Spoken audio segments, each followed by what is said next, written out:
Thomas, good to see you. I hope you had a good Christmas first and foremost. And next up, team news. I know the game's just a couple of days away, but any doubts, any issues with any of the squad who played against Crystal Palace? No. Everyone should be available. Yeah. Everyone should be Any available. players returning? Oh, Christian Romero obviously returning from his suspension, but I'll just ask about him. He's got this FA charge lingering over him. Do you know if that's going to be completed in time for the game? Is there any worries or concerns that he might be suspended for longer than just the one match? No, he's ready for the game tomorrow. As far as I know, is something that will be decided in early January. So yeah. And Destiny Udogie, is he close to returning? He is running out there on the pitch, doing individual sessions on the pitch, so progressing going forward. So that's good. And the long-term players, I won't mention their names. But Thank you. I promise you, I will mention when they are fully firing. Okay, fine. Yeah. We'll leave it at that. Look, news broke today about Brendan Johnson. Fee has been agreed between Tottenham and Crystal Palace for him. How are you reacting to that? Is that something you're happy to accept if clubs agree a fee that the player may have a future elsewhere? Again, this is the third time I think I get that question. So there's rumors out there. In general, I'll not comment on that. No matter if we want to sign or sell a player or get a staff member in or out, or have no interest in commenting in either way. I think before I would certainly say there's been rumours asked, but this feels like this is different and the fee's been agreed. If I understand, I respect what you're saying, but with all that speculation going on with Brendan Johnson, is he still part of the squad for New Year's Day's game? He contributed to a very good and important win against Crystal Palace. He trained very well today. I expect him fully to be available and able to play against Brentford. And finally, from me, look, on January, we are only a couple of days away from the window. Do you expect then to be busy, not just in terms of incomings, but outgoings as well? And are there any specific targets in terms of positions on the pitch that you'd like to bring in this window? We will be in the market. We are definitely interested in, if we can strengthen the squad, we will do that. I've said it a few times before that. I think it's very important, as of course different types you can add to a squad, but the main bit is the ones we add need to be one that we really think can improve the team. And then like normal, that can be outgoings. If you want to do is try to make a sharp squad. You're welcome. Sam. Hi Thomas, good to see you. I'll start by asking about Thursday, if I may, please. Your first time, of course, back at the GTEC. How much are you looking forward to it? Will you allow yourself any emotions at all, or is it very much business as usual? That one cannot be special. Business as usual. That is special. I don't think I have thought that much about a game when it's coming back to me, and I'm actually happy that I have those emotions, because that means it meant something to me. The 9 years I spent in Brentford, almost 7 as a head coach. Brentford Football Club, the fans and especially the people I work closely with have a special place in my heart. That's the longest time I've ever been in a club, and we achieved incredible things together. So that is very, very special. First and foremost, I need to be extremely focused to go right instead of going left when I come out to the stadium. So that's the first thing. And it will be special when I arrive, just before the match start. But of course, when the first whistle goes, there's only one aim, and that is doing everything I can together with the team, perform well and get 3 points. With that in mind, will it also be a bit of a strange occasion then for you as well? Yeah, but it's strange. I don't know. I think I would say no, it's not strange. Special. It's special in every aspect. It's special because there's one job to do. I'm head coach for this fantastic club. I'm working night and day to do everything I can to improve the team and the club. And there's one aim that I want to win the football match ahead of me, together with the team. And then it's special to come back first time in front of all the fantastic Brentford fans and the players and the staff I know very well. It's obviously not long since you last played them. What did you learn from that game that you can take into this one on Thursday? I learned a few things. So one, that I know we won the game, but before that and also after here, you can see they're strong, they've done well. I think they're such a top example to follow for a lot of football people, what they have created. So, and I think actually it's super, in many ways it's super good that they perform well. I'm happy for that, because when you leave something, you want to make sure that hopefully the impact you had are sustainable.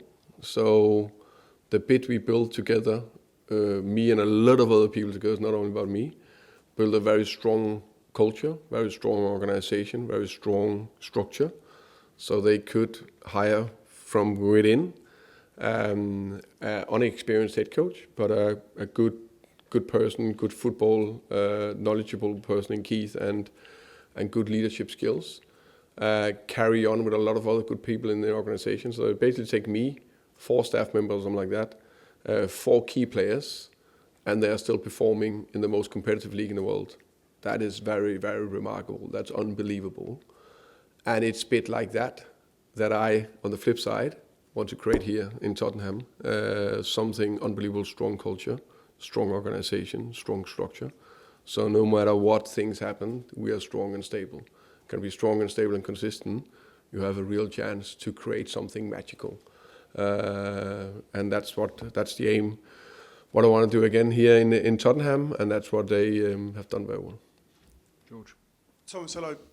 Brentford use a lot of data, and you obviously know the club so well. And I just wonder, is that something that you want to bring to Tottenham that maybe Tottenham aren't advanced as possibly Brentford? Is that fair or not? I think these days every club have very good data. I think the scouting department that Rob and Johan Lange have built together here is very strong. I see a lot of similarities to what I saw in Brentford. So that's relatively even. Of course, they have a bigger base also with Matthew's company behind it. I think what people didn't understand fully, I would say, in Brentford, what the real secret sauce was the people, was the culture that was built stronger and stronger year after year. I know you don't want to talk about Brennan Johnson leaving, I understand that, but just in terms of, can you give us an insight into where his head's at? He scores this massive goal for Tottenham, which wins them Europa League. He's had an unbelievable season last year in terms of his goals, and then now he's not getting in the team. So sort of, how does he feel when you're speaking to him at the moment? And, you know you don't want to talk about whether he's staying or going, but just how is his head and where's it at? And is he part of your future plans, I suppose? As I said, Brennan is a very important player for us. Sometimes things change if another player comes in. I said unfortunately, Kudus came in for him and played on the right side, have done well. So it's been a little bit more tricky to get enough starts. Started the season also quite well from the left. I think Brennan had a lot of attributes, very good running in behind, very good scoring goals, that's a good quality. So some of those key things is fantastic. Also working hard for the team. But you need more than just 11 players. That's the way it is. I think Brennan's been top professional, trained well today. He's ready for 2 days. In 2 days' time. That January transfer window does open in a couple of days' time. I know it's a bit cliche, but have you given the club your shopping list of what you want? I think there's a few things we need to understand. The January window is the most difficult window. So I understand it's a window and everyone is super excited speaking about it and it will not stop before after the 31st of January. And that's the way it is. As I said, I can't highlight enough. We are in the market. We are prepared. We are working. But I also think it's super important. As I said before, every decision I take together with, of course, the other guys in terms of decision making, is for the future of the club. So there's no reason to sign a player if you don't think it's for the future of the club. If it's just helping a little bit the next 6 months. We need to build something sustainable that can be very strong and powerful, and that journey takes time. And that journey needs to take good, clever decisions along the way. That's maybe not wow, but good decisions that can make us more stable, more competitive, and then we add from there. So we are there, but we'll see what's happening. Ali. Hi, Thomas. This might have been covered in your first team news question answer anyway, but I just want to double check Lucas Bergvall's completely fine. Lucas is okay. I am quite positive that he'll be available. Of course, there's a small doubt, but quite possible he will be available. Thank you. This involves Brennan, but it's more of a kind of a general question. Let's say, if Brennan were to leave, it would be 3 years in a row that Tottenham have sold their top scorer from the previous season. Just wondered, Sonny and Harry Kane before that. Yeah. And just wondered, how difficult is it for a club to keep finding those goals each season if you're going to sell someone that's scored so much? Goals are very important, and they're very difficult to find. There's not two ways about that. That's very important. So it's important that how can we make sure we have enough goals in the team and players that can score goals. That's the key thing. That's of course also what we are looking after to try to improve. I think the positive bit from this season so far is I think Richie have done well and been fit and available for more than almost 8 months since we started 1st of June. 7, whatever it is, soon. But we need to have enough players with goals and both developing them, but also finding players that can score goals for the future. And just watch Radu Dragusin came back, obviously played a part as well in those final minutes in getting the win. First off, kind of how important was him to be back and get that feeling of being on the grass again? But secondly, also, there's been links with him going away as well. Is that kind of something that might be in your head that maybe he needs minutes he might not get if he stays here? Right now, I was just so happy to see him come on the pitch, being out for 9 months, 10 months, or something like that. So for him, it's massive step to step in on that pitch that he missed so much. So that for me, that's the most important thing. And I also spoke to you guys about a couple of months ago, whatever, 6 weeks ago, that he needed more trainings, more game minutes with the under 21s. And he progressively got better and better and more fit. So it's all about that. Regarding rumors. Just a very quick last one on a very young player who's actually coming in, Mason Melia, a young Irish striker. I think he's played almost 100 senior games already. Is he someone that you'll want to take a look at first, or does he go into the under 21s? How would it work with him? No, we need him in the club first here on the 1st of January. There's a lot of moving parts, and then when we know all the moving parts, then we'll take the final decision on what we're doing. Thank you.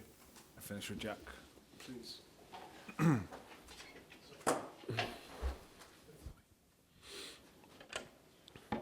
Hi.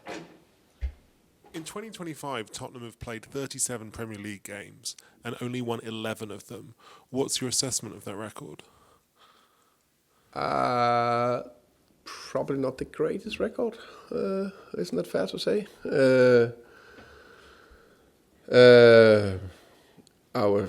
What can I say to that? I've been involved in half of them. Most likely, I don't know exact number, probably something like that.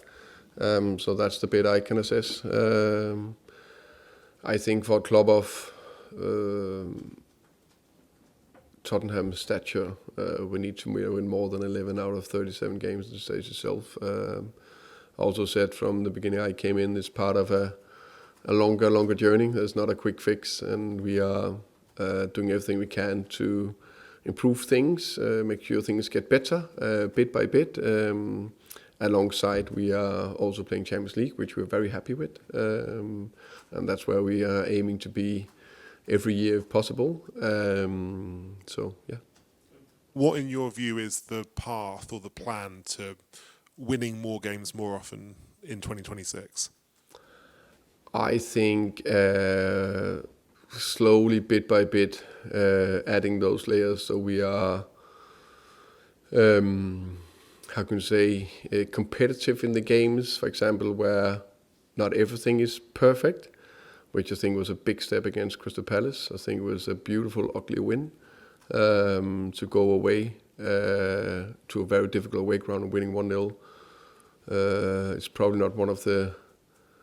It's definitely a quality you need to have if you want to achieve something big. Because one thing for sure, you're not going to play 38 perfect games. You play at least 10 games. And can you win 3 or 4 of them 1-0 on a rainy day? Then that's a lot of quality in that. Then of course, the next bit is also we need to be better on the ball. For example, that was not the best game on the ball against Crystal Palace. So that's just one area that we're working very hard on, and also be a more offensive threat. But that we are also working on. But also to that game, it's probably still fair to say that we are still without Xavi, Maddison, Kulusevski, and Solanke, some of our most creative players. Others are stepping up and doing everything they can to help the team, but that's also part of it.